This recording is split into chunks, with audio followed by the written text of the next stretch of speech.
السلام علیکم۔ شروع اللہ کے نام سے جو بڑا ہی مہربان اور نہایت رحم کرنے والا ہے، اور جس نے مسلم اور غیر مسلم کی تفریق کے بغیر سورج، چاند، ستارے، پھول، شبنم، زمین، آسمان، ہوا، دھرتی اور کل کائنات سب کے لیے سنوار دیے۔ اور قرآن کہتا ہے کہ اس کی رحمت اور اس کا پیار اس کے غصے اور اس کے عذاب پر غالب ہے۔ ویلکم ٹو کے بی پازیٹیو کانوو یوٹیوب چینل۔ کے بی پازیٹیو کانوو یوٹیوب چینل میں کمل شوکت آپ کو سلام کہتی ہے۔ ہر طبقہ فکر علم کے حصول کے لیے خاص اصول مرتب کرتا ہے۔ یہ اصول اس کے زاویہ نگاہ سے وضع ہوتے ہیں۔ عقل کی بڑائی کے قائل تجربے کو اہمیت دیتے ہیں۔ سائنس ظاہر حواس اور تجربے کی محتاج ہے۔ اس کی لیبارٹری خارجی اشیاء سے مزین ہے۔ صوفی یقین کی راہ کا سفر ہے۔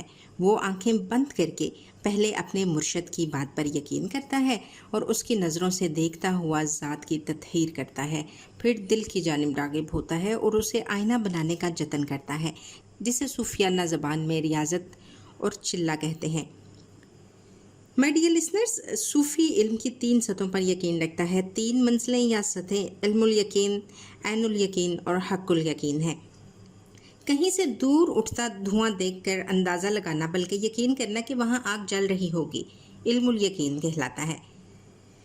اپنے سامنے جلتی آگ کو دیکھنا عین الیقین اور آگ کو چھو کر تپش محسوس کر کے یقین کرنا حق الیقین ہے۔ پہلی سطح حواس کی سطح ہے جسے علم الیقین کہا جاتا ہے۔ یہ عام سطح ہے اور لوگوں کی اکثریت اسی سطح پر زندگی گزار دیتی ہے، اگلی سیڑھی کی جانب پیش قدمی کو ضروری نہیں سمجھتی۔ صوفی عین الیقین کی منزل پر ہوتا ہے۔ وہ ظاہری اشیاء سے بھری مادی دنیا کی طرح باطنی دنیا کی سیر بھی کرتا ہے۔ وہ اپنے دل کو اس طرح چمکاتا ہے کہ وہ آئینے کی طرح شفاف ہو کر خدا کے جلووں کی جھلک دکھانے لگتا ہے۔ صوفی کے علم میں حواس اور عقل شامل ہوتے ہیں، لیکن وہ ابتدائی حیثیت رکھتے ہیں۔ صوفی عقلی علم کو زمینی علم کہتا ہے، جس میں مادی اشیاء شامل ہوتے ہیں، جبکہ وجدانی اور وحی آسمانی علوم ہیں، جو مادی اشیاء کے محتاج نہیں۔ وہی نبی کا درجہ اور خاصہ ہے۔ عقلی علوم محدود جبکہ وجدانی علوم لامحدود ہوتا ہے۔ صوفی کے ساتھ ساتھ ہر انسان وجدانی علم سے مستفید ہو سکتا ہے، کیونکہ کسی نہ کسی حد تک ہر فرد وجدانی علم تک رسائی رکھتا ہے، اس لیے کہ ہر فرد میں روح ہے۔ روح کا خاصہ وجدان ہے، جس کا مصدر روح مطلق ہے۔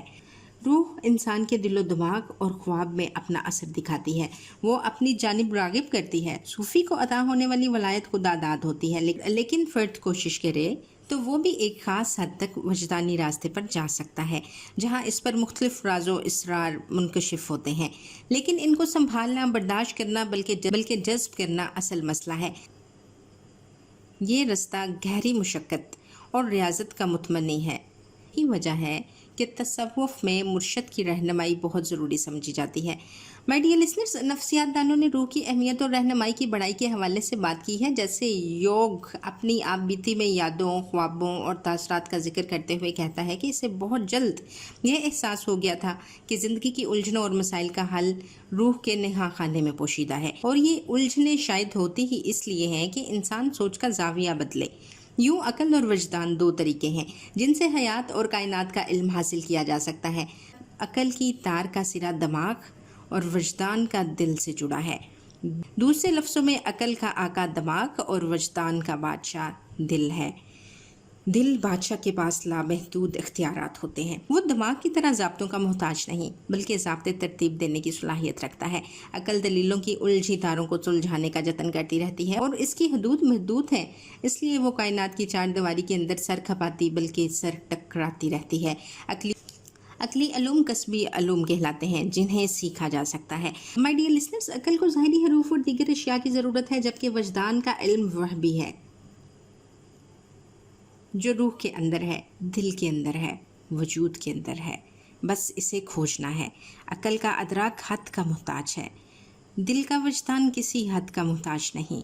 اس لیے صوفی وجدان کی راہ اختیار کرتا ہے، وجدان کو وسیلہ کرتا ہے کہ جسم کی 2 آنکھوں سے روح کی ایک آنکھ وجدان زیادہ معتبر ہے۔ وہ اشیاء کے ظاہر کے ساتھ ان کے اندر موجود ربط بھی دیکھ لیتی ہے۔ اگر وہ ظاہری کمکموں میں مدھم پڑتی حقیقت پر اندر کی ٹارچ کا استعمال کرے تو الجھے سرے از خود سلجھنے شروع ہو جاتے ہیں۔